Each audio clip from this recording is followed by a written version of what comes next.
I guess you could say today's video is a really heavy topic. I might even say it's been weighing on my mind.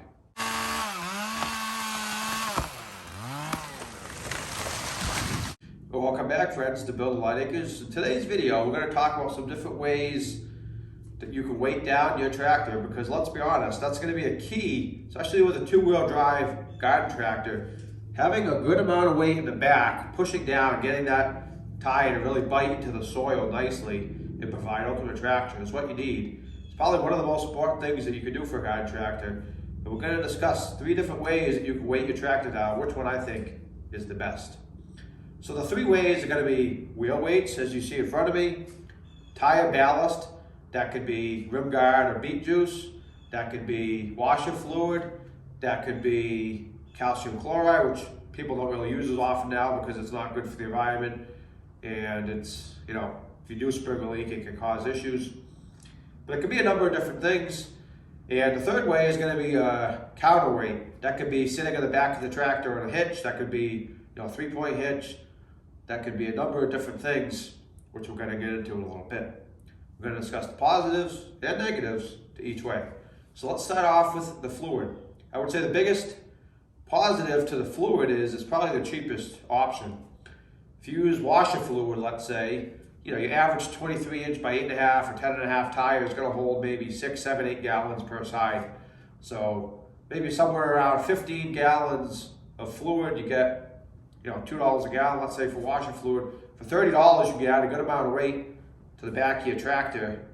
And another good benefit to using the fluid is it doesn't cause as much stress in the rear axles as the other 2 ways can. Because if you use wheel weights, they're bolted to the rims. So when your tire's spinning and you have inertia and all of a sudden you stop, it can cause a little bit of stress on that axle, whereas the fluid is kind of sloshing around inside and it goes with the flow, so to speak, and it doesn't really cause as much stress in a hard stop as the wheel weight. And then the rear weight can also cause stress because it's hanging further back, so it's kind of acting more of a fulcrum. And although garden tractors are built tough and they're built to withstand those kind of forces, it can still be more force and stress on your axles and components than the other 2 ways. So I would say the biggest negative to the fluid is probably going to be you really can't move it out of the tire easily. So say you don't want the fluid in the tires anymore, you want less compaction on your soil, maybe you have some tender new grass or something where you want to have less of a footprint, you really can't easily add or subtract the fluid like you can the other 2 ways. So you're kind of stuck with it once you put it in. And I would say the last negative to the fluid is going to be a lot of people find it hard to get into the tire. There's a number of different ways you can do it. You can use a pump, you can break the bead, pour it in, and it's definitely not undoable, but a lot of people find it difficult to do and they don't want to mess around with it, whereas the other ways are much easier. You just pretty much bolt them on and go. So the second way we're going to discuss is the rear weight. That could be a weight box, could be a concrete block, could be a big piece of steel or cast iron or something that you have bolted to the back of the tractor. I would say the biggest positive to that way is going to be, again, you can do it fairly cheap depending on how you do it. If you pour a concrete block and get a bag or 2 of concrete and make a form and maybe a piece of steel to connect your 3-point hitch or whatever kind of hitch you have to it, you can do it relatively inexpensive, similarly to the fluid. I would say one of the big negatives is going to be it is going to add more stress. And I would say another big negative is going to be it's going to be less maneuverable, harder to park in tight areas. Maybe you're parking it in a smaller shed or somewhere in a garage. You only have a limited amount of room that you can park this machine. So it is going to add more length to your machine, and it's going to be a little harder to park and get up tight against things. So moving on to the third way, which in my opinion is the best way, would be the wheel weights. Now the wheel weights, I will say, the biggest negative is going to be the cost, depending on which ones you get. We're going to go over some of the weights I have in front of me. But if you get a set of cast iron OEM weights, let's say like in my case Ingersoll weights here, you're going to spend a good amount of money. But once you buy them, it's kind of a lifetime investment. Wheel weights are one of those things where whether they're brand new or they're 50 years old, they still do the same purpose. Cast iron lasts a long time. Other than the cost, I don't think there's any real negatives. I think they look the best when you're looking at the machine, and I think they also, are easiest to take on and off. The rear weight is usually going to be a big block, 100 pounds, maybe 120 pounds, 150 pounds. So it's going to be a bigger thing to take off at once, whereas a lot of the wheel weights you can get, smaller plates, maybe 25-pound plates or 50-pound plates, something like that, where it's heavy, but it's not undoable for one person. I would say the other big positive to the wheel weights versus the other two ways are it's more adjustable. Like I said, if you get plates like these D10 case weights, these are meant for the high wheelers. These are for the 16-inch rim models, the 400 and the 4000 series. They'll also fit the 600, 6000, 7000 series. So these are 37.5 pounds a piece. So you could add 2, 3, 4, whatever you want, and you can adjust the amount of weight. Same thing with the D8s. These are 25-pound discs versus the 37.5 pounds for the D10s. But these are for the 12-inch rim models, like the Case 200s, and then the Ingersoll 3000s. But you can adjust wheel weights much easier than you can with fluid. You put fluid in the tire and it's going to be, let's say, 7 gallons. That's as much weight as you're going to have. I mean, you could go less, I suppose, but you really can't go more.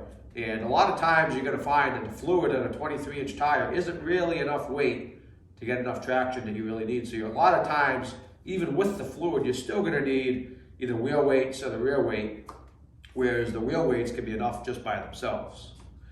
So now that I've kind of gone over the benefits and negatives to each of the 3 main ways to weight your garden tractor down, let's kind of discuss some of the different types of weights you might see and what are the advantages. So I would say, most of the old garden tractor wheel weights you're going to see are going to be cast iron. You might see some that are steel, and you're probably going to see a lot that are actually concrete. Usually they'll have like a plastic shell around them.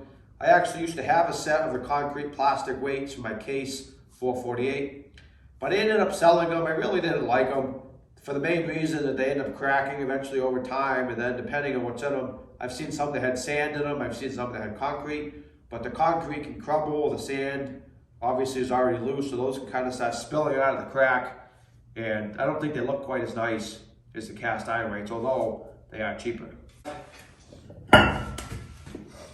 Some of the brands are actually going to have holes in the weights, which is really nice because you can take the tire off without removing the weight first. Same thing with the D8s. If you noticed, the Case weights have a cone shape. The reason for that is in lieu of having a big center hole to go over the axle stub, like these 70-pound weights have, Case chose to do kind of an angled cone design so it fits in there nice and it gives you the ability to stack multiple weights on top of each other. Another style weight you'll see a lot is these kind of like donut shaped weights. You'll notice a lot of the weights do have a notch for the valve stem so that you can air up the tire without removing the weight first. And like I said, a lot of them are going to have a big hole in the center to go over the axle in the center of your tire.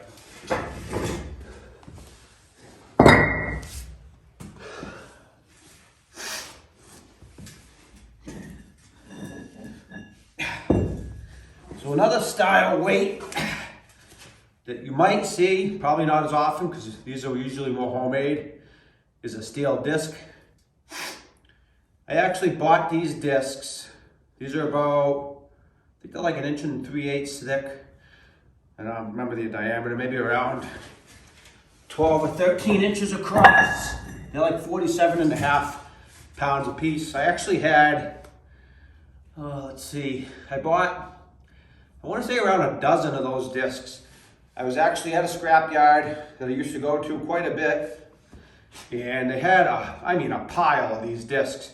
I want to say they said they were like cutoffs from a tank, like a test cutoff or a test port or something like that. If you know for sure in the comments, let me know, but you'll notice in the bottom here, you can see where they started it with like a plasma cutter and then cut. And then once they made that cut, they did the circle cut and it fell inside the tank and then they removed it. But like I was saying, they had a pile of these weights. They had a lot of that size, which was perfect for my high wheel case tractors. At the time, I had two 448s and a 648, and I got about a dozen of those. They had some real big, like 2 foot diameter ones. They had some smaller, like 8 to 10 inch ones. And they really, they were a good weight for cheap. I did have to drill the holes, which was kind of a pain because they're so thick, but I want to say I paid like 45 cents a pound for the weights, and those discs are about 47.5 pounds a piece. So I think I paid like 20 bucks or so for each disc.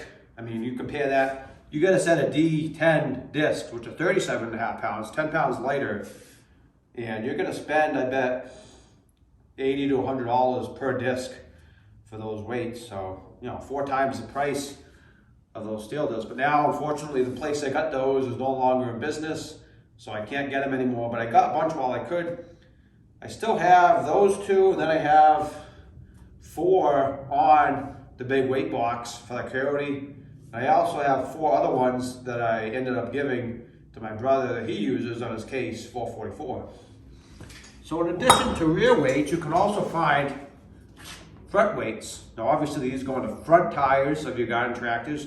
These are obviously going to be smaller and usually lighter. The one I just had, I think, was around 20 to 25 pounds and has a number of different holes for different tire options for different brands. And then they have these little mushroom looking weights, which again go on the front of a garden tractor. And these are a little heavier. These are like 30 to 35 pounds a piece. But I think, like I said, wheel weights is one of those things that you just gotta have them. I think they're crucial. Even if you have the washer fluid or some kind of liquid ballast, garden tractor tires just aren't physically big enough to hold enough ballast weight to make it worthwhile. Like a Coyote, that's gonna hold 500 pounds of fluid in each tire because the tires are very big.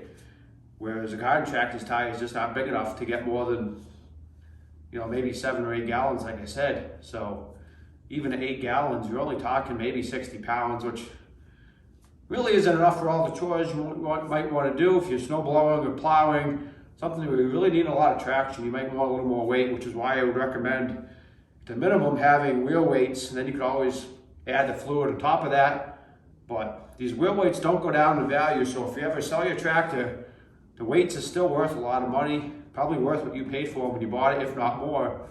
So you could always sell them and get your money back, but you had all those traction for all those years.